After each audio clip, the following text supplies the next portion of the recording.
Alice has been kidnapped. Alan, please help me. Alice? You'll do exactly what I say if you ever want to see your wife again. I can't tell anyone except my agent Barry. Damn it, Barry, they'll kill her! You're my best friend, and I'm worried that you're not right in the head. The ransom is a manuscript I supposedly wrote that's coming true before my eyes. It happened just the way it was on that page. So dark. I have found only a few scattered pages. I want the entire manuscript. The deadline is in 2 days. I found Mr. Wake's pages. Good girl. How the hell did she get her hands on the manuscript anyway? I don't know. She's resourceful. I told you you were too hard on her. Listen, I found out all sorts of interesting stuff while I was digging around. Yeah. Mr. Wake, it's Sheriff Breaker. We have an FBI agent here, Agent Nightingale. FBI? He's anxious to see you. You'd better come to the station. Okay, I'll be right over, Sheriff.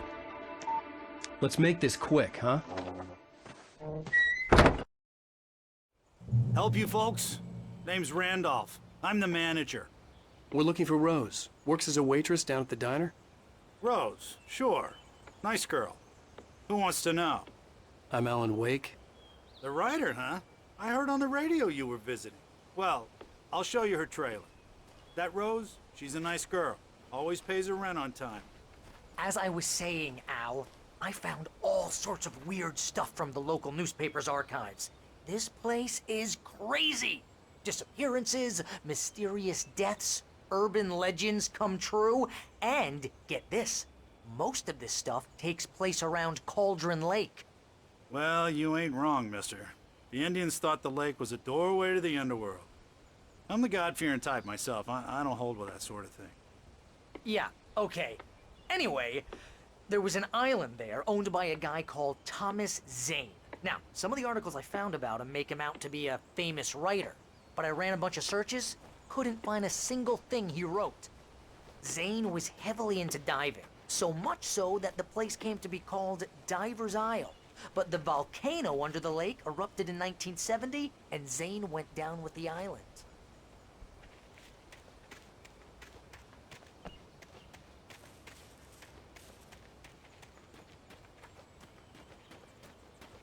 Come on, mister. I'll take you to Rose's trailer.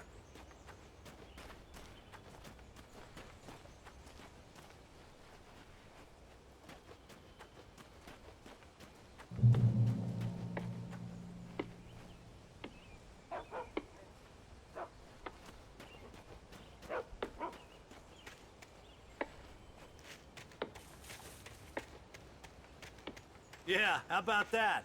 It was there in the morning, as if it had fallen from the sky. But it would take a tornado to lift something like that. We're damn lucky it didn't crush any of the trailers.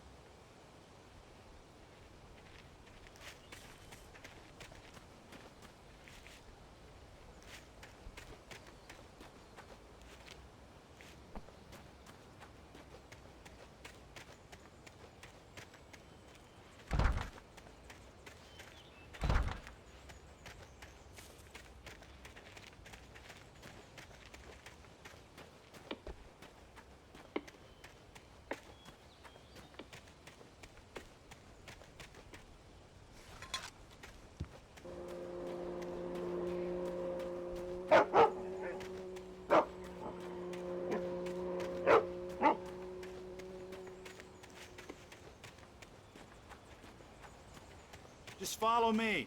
It's not far.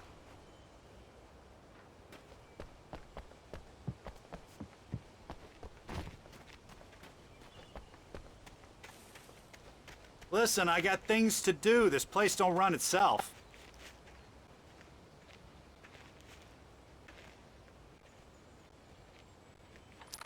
It gets better. A local girl, Barbara Jagger, drowned in Cauldron Lake just a week earlier. They were lovers. Sure, Jagger's a local spook story.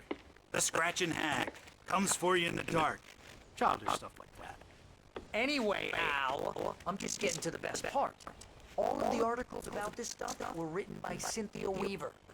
I asked around, and she's that crazy bad lady you met.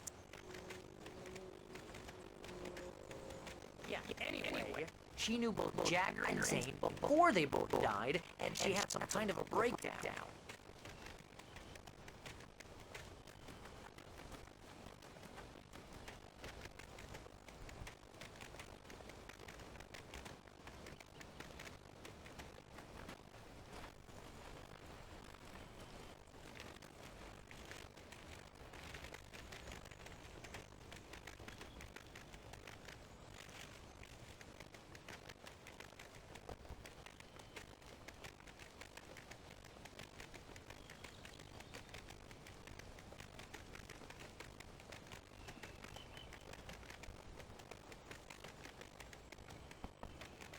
Well, mister, this here's Rose's trailer.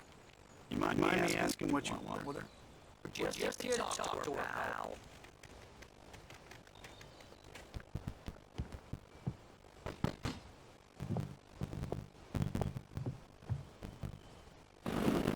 Welcome to oh dear, Mr. Wake. I'm so glad you're here. Rose, you have my manuscript? Oh yeah, yes. Please come in. Hey, this is really good. Rose, Yes, my manuscript. I really need it. I understand. I know what you need. A muse to inspire you. Oh, for Barry. She doesn't have anything. Yeah, hey, Al? Al, what's... Oh... Barry! What? What?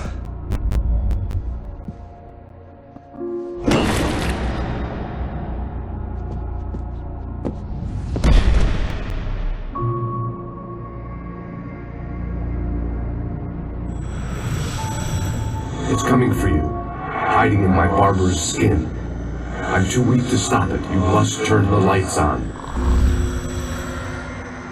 I promised I'd come visit you and your lovely wife. You must finish what you started. I insist. You must turn the lights on. Turn the light on. Back to work, boy.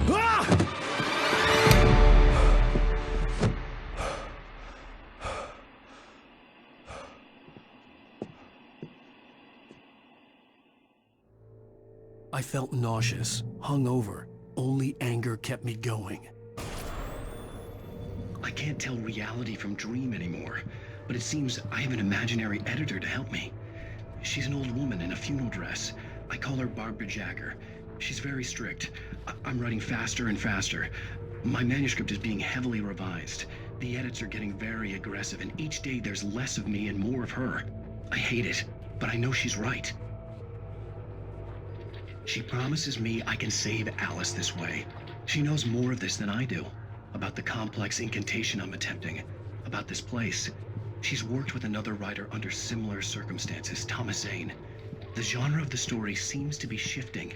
It's turning into a horror story. I'm getting close. I can feel it. Rose took a day from me. I had less than 12 hours left to meet the kidnapper. All I could do was get Barry into the car, work something out once I got on the road. Barry was out of it. He was way too heavy to carry. You're right. I deserve more money. I'm so handsome. Welcome to the Oh Dear Diner. What can I get you today? Coffee? I couldn't work up much hate for Rose. Something had used her to get to me and left its mark. First refill is free. Milk and sugar on the counter there. Would you like to hear today's specials? Thank you. A nice day. Come back soon. My gun and flashlight were gone. I'd have to find a way to get Barry into the car as quickly as possible. There was no time to waste. Mr. Randolph liked Rose. That little smile she had. How she was still sweet when life had tried so hard to make her bitter. It wasn't any of his business what she did in her trailer. But those strangers, the writer and his smart-ass sidekick, looked like trouble. And they'd been in there for hours, way past her normal bedtime. He reached for the phone and called the sheriff's station.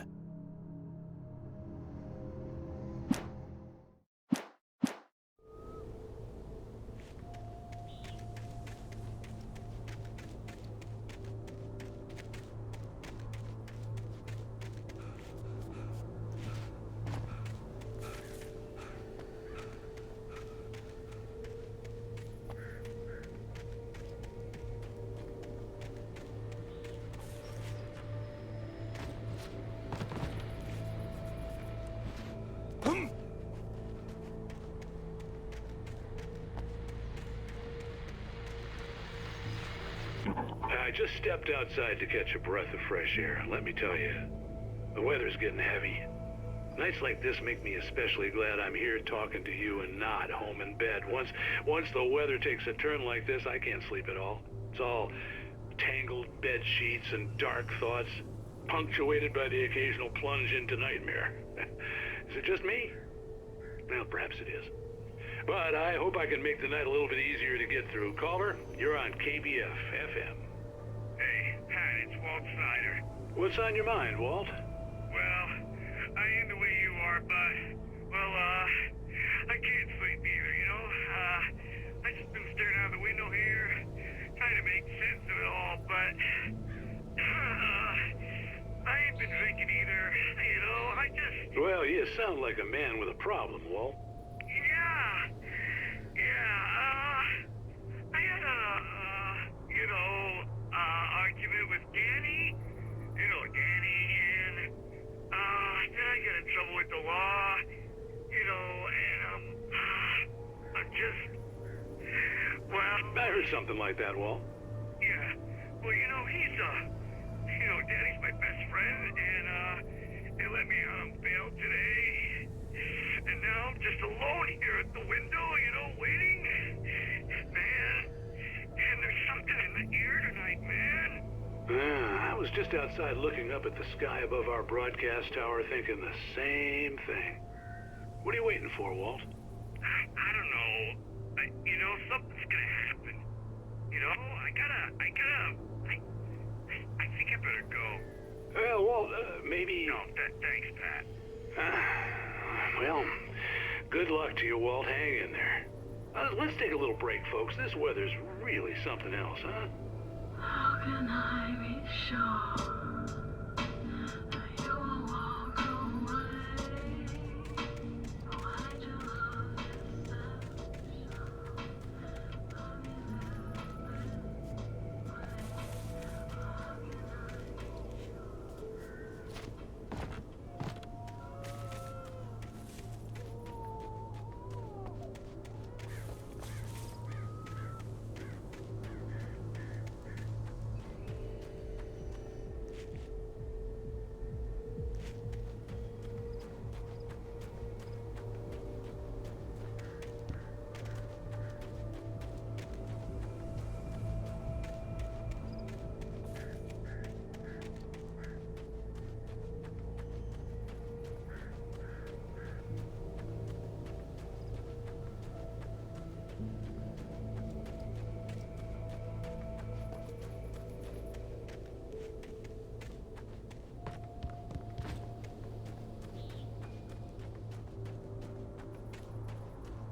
Oh, you're gonna get it now.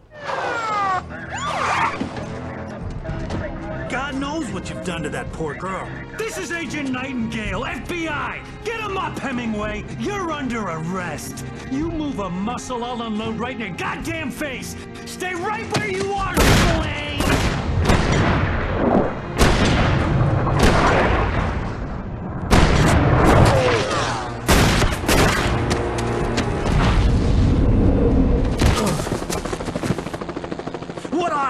I'm standing right here, you goddamn maniac!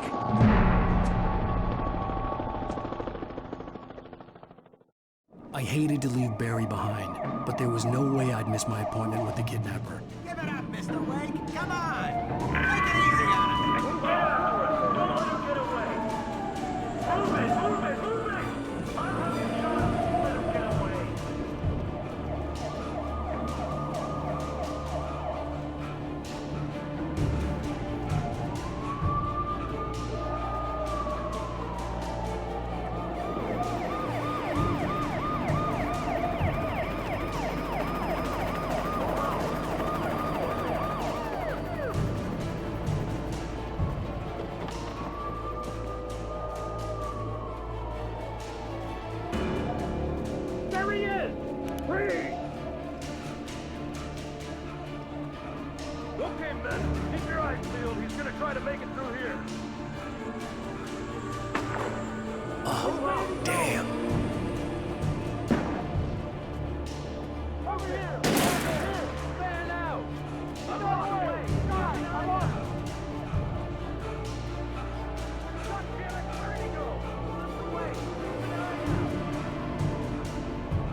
gone!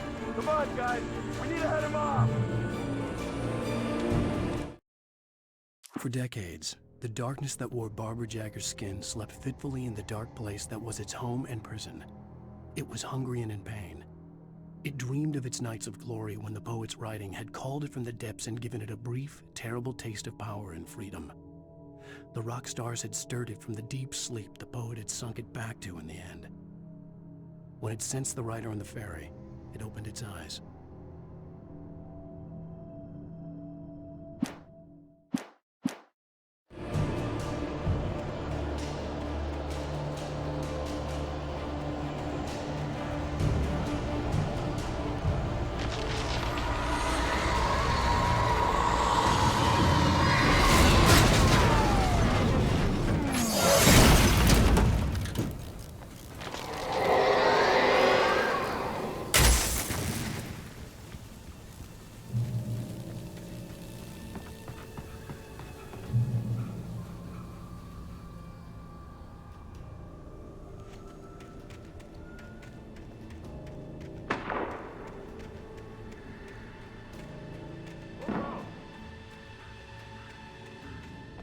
Search the area!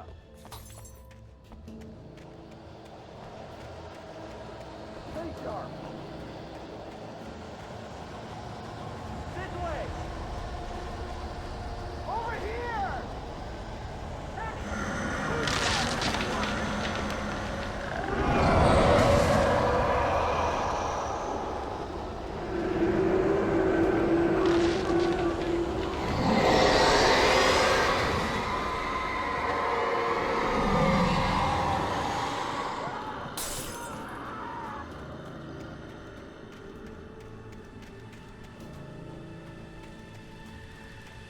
This horror was everywhere I went, circling me. The cops didn't stand a chance. They were after a writer, not a monster. Telling me that geek writer just took out my deputies? Are you kidding? I mean, have you seen this guy? He wears a tweed jacket. Over. He's the guy we're chasing. If it's not him, who then? Bigfoot? Over. I don't know yet, but I'm not in the habit of jumping to conclusions. That tends to come back and bite you in the ass. Out.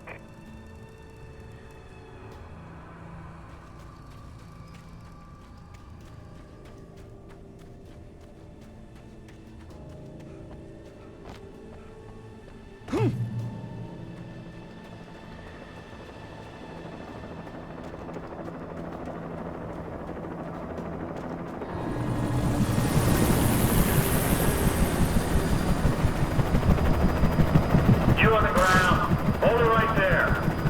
There's nowhere to run. Freeze!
This is James. Mulligan, Thornton, come in. Over.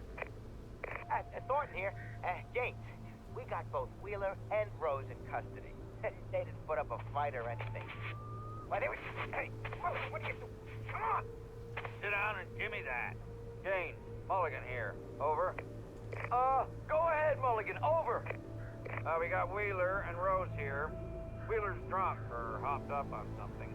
Speaking of which, that Fed had a pretty distinctive whiff of Otis Scotch about him, you know what I mean. Over.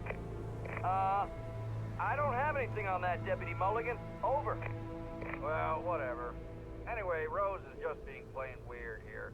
You better get Doc in to take a look at both of them. Over. Gotcha. You better get them here quickly. The, Fed's gonna want to interview Wheeler. Over. Oh, yeah, I'll bet he does. Looks like they have a lot in common. Mulligan out.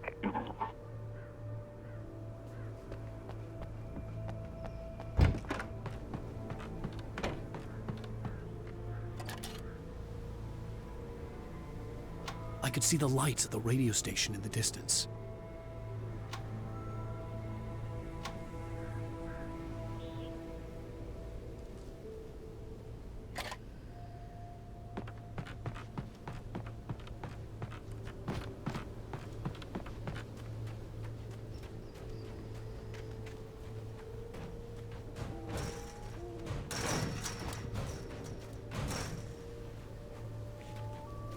I imagined that the broadcast tower in the distance was part of the local radio station. Maine seemed like a decent guy. Perhaps he could give me directions to the coal mine.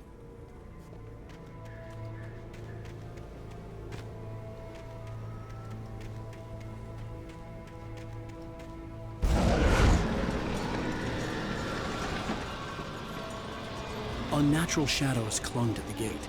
The darkness that was after me was trying to stop me. I wouldn't get through without a light.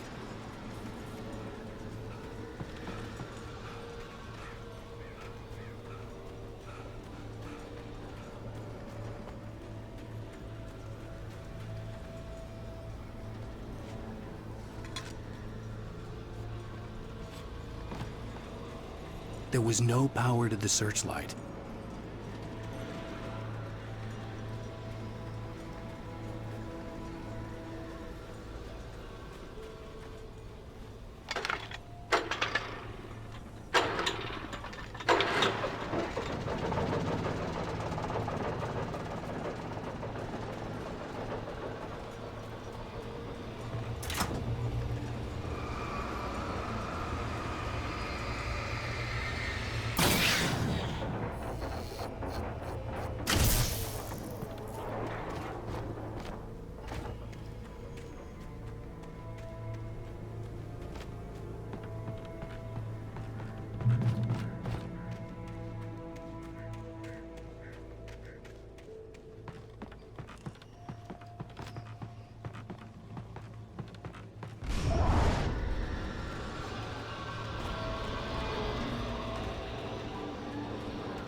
It took me a moment to recognize the flashbang grenades. They were an ideal weapon for my situation. Team 1, come in. Over. Team 1, this is Sheriff Breaker. Report. Over. Team 2, come in. I need a report. Over. Come on, guys. Talk to me. Come in, please. Over.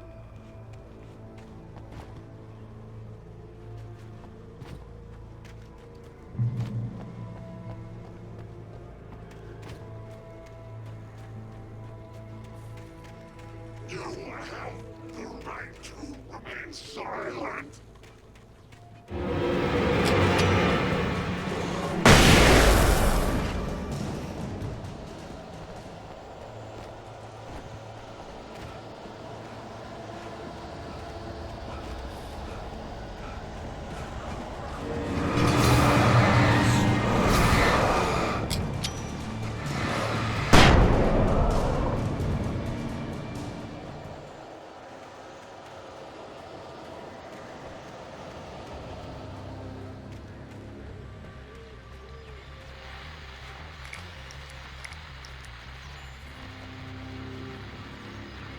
And here's another call. You're on KBF-FM with Pat Maine. It's Milt Peabody, Pat. What's on your mind, Milt? Well, I live near the trailer park, Pat, and there's a big ruckus going on over there. Well, that's just up the road from me, too. What's going on, do you know? I don't know, but there's a bunch of police cars there, lots of sirens, a helicopter buzzing around, and I think I heard some gunshots. Gunshots? Yes, sir, like from a pistol. So can you find out what's going on? Because it's just next door and they're popping off guns there. They're still shooting? No, it was maybe 10, 15 minutes ago. It sounds serious, Pat. I'm telling you, it don't sound like no party. Well, I'm certainly going to give the station a call, Milt. Okay. You'll hear it here as soon as I hear from them. Okay, thanks.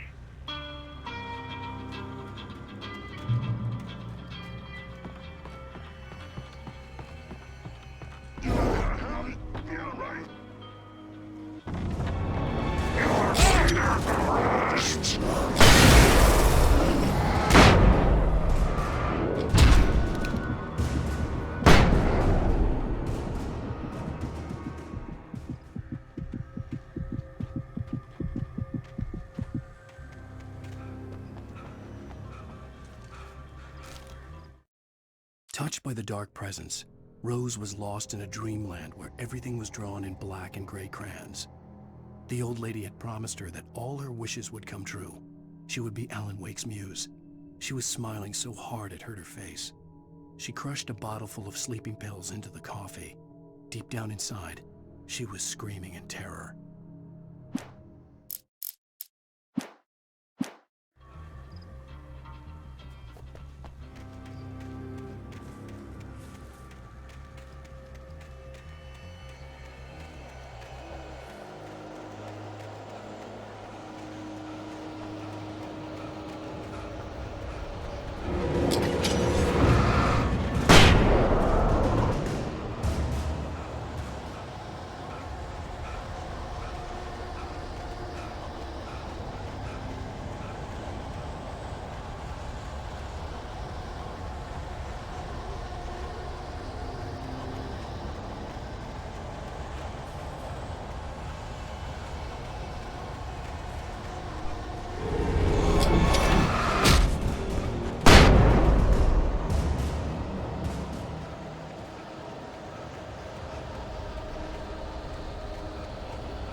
I hope Maine could lend me a car to get to the coal mine. Hello, Lorna. What do you have for us? What do you need?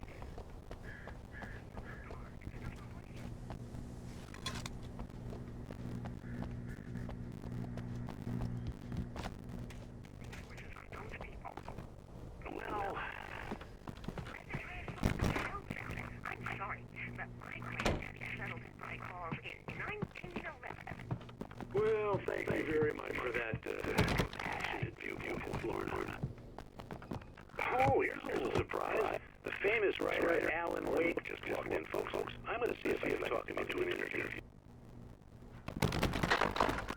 Come on in. I'm so glad you find the time to do this, Mr. Wake.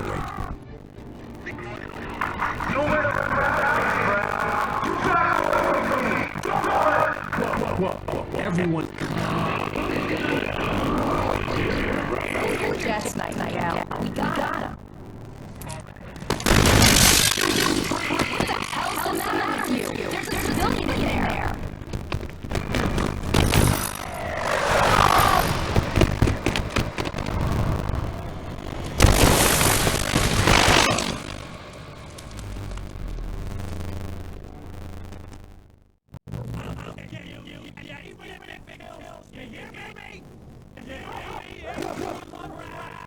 I had fallen off so many cliffs it was ridiculous.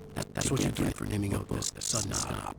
It was probably good I hadn't had the chance to tell Maine where I was going. I'd have to lose the cops and find my own way to the mine.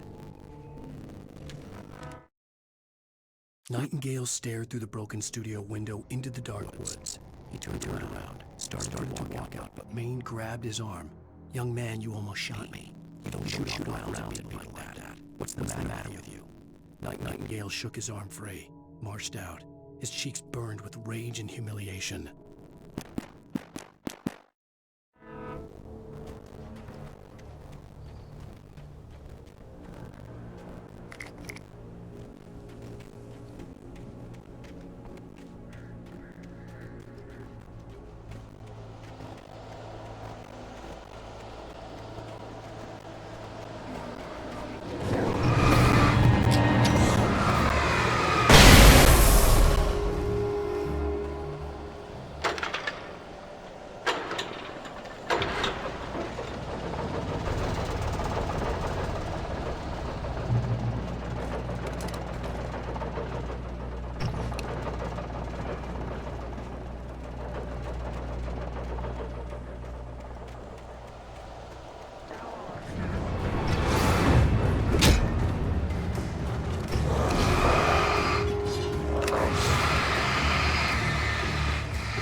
There was no sensible reason for the power company work lights to be here. It was almost as if they'd been left for someone like me to use.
The bulldozer's engine roared to life. Mud and rocks flew as it fought for traction. It crashed through the concrete wall and landed heavily in the yard. If it were an animal, it would have shaken its head after the impact, fixed its eyes on me, and charged. Of course, it had no head, nor eyes. Shadows crawled on its form, twisting it into a monster. Then, it came for me.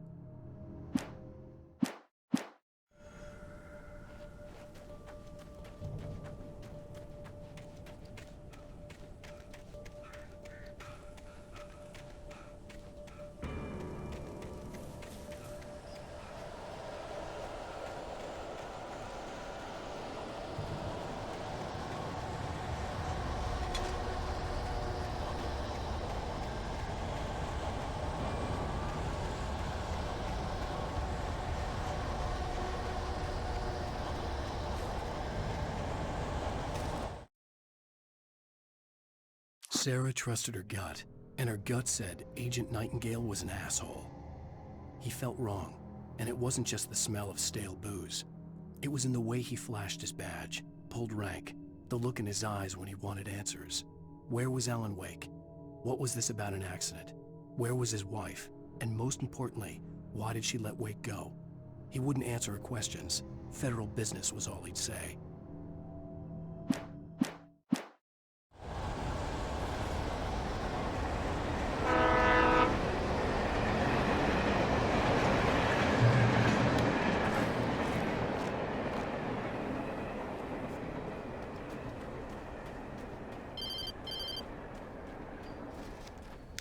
Hello? The most stubborn man I've ever met. Alice? Alice? Alan. I'm so afraid. Keeps me in the dark. Please help me. I look at you, Alan, and it's not you. Something else. Looking out from behind your eyes. Alice, I'm here. I'm so alone here. It's all gonna go to hell. You need to be careful. Cooperate. The connection had been terrible, but that wasn't the only thing that hadn't been right with the call. She sounded wrong somehow, but she had called me.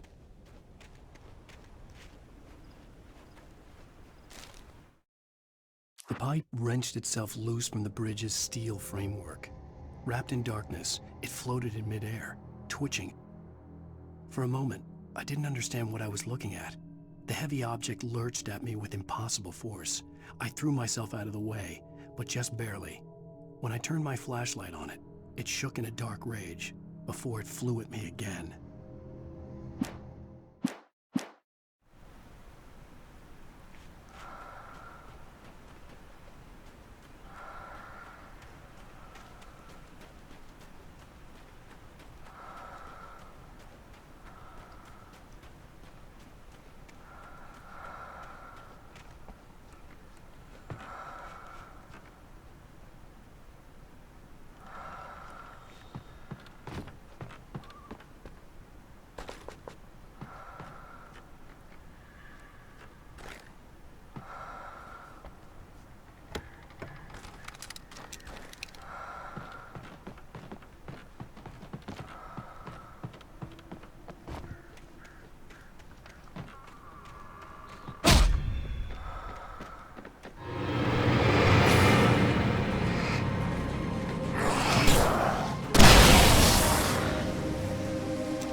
I could see a railway bridge up ahead, and a warehouse of some sort on the opposite shore.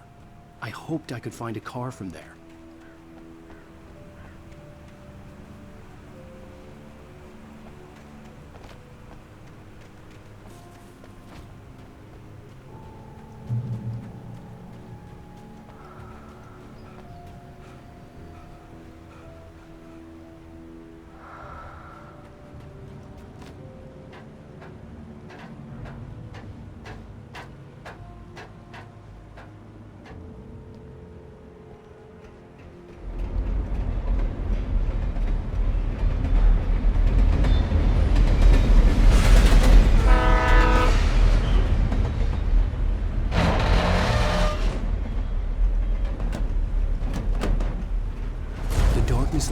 pursuing me was growing stronger, and it was taking over everything in its path.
I slammed the door shut right in his smug face.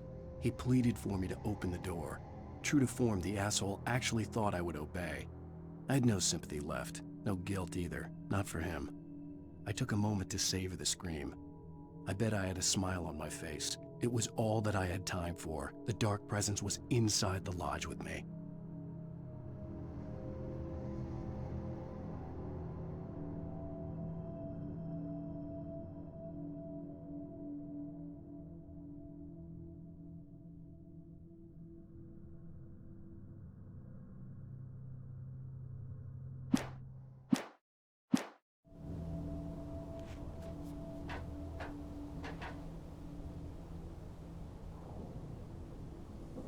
As a teenager, just starting to get interested in writing, Stephen King had been a source of inspiration to me.